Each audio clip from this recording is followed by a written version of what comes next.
Con questo progetto di legge vogliamo promuovere, identificare e fare in modo che cresca la birra artigianale veneta, un prodotto che ha sicuramente un grande futuro, che oggi rappresenta il 10% del prodotto interno lordo prodotto dal vino e che può creare occupazione e lavoro. Veneto, terra di vino e, da qualche anno, anche di birra. Negli ultimi anni, infatti, il settore dei birrifici artigianali ha visto una forte crescita anche nella nostra regione. Sono 80 i produttori indipendenti di birra, con un giro d'affari di circa 500 milioni di euro l'anno.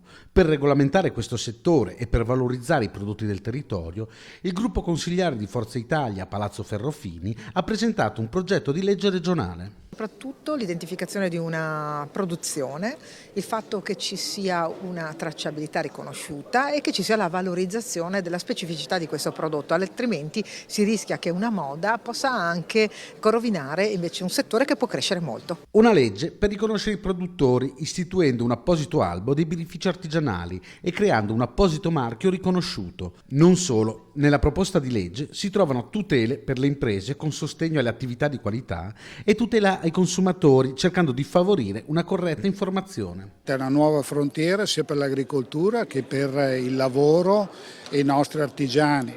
Per questo, anche per il mio ruolo da vicepresidente del Consiglio regionale, voglio farmi carico di far mettere il prima possibile alla Regione e al Consiglio quella che è la proposta che come Forza Italia e con i colleghi Donanzà e Barison abbiamo fatto.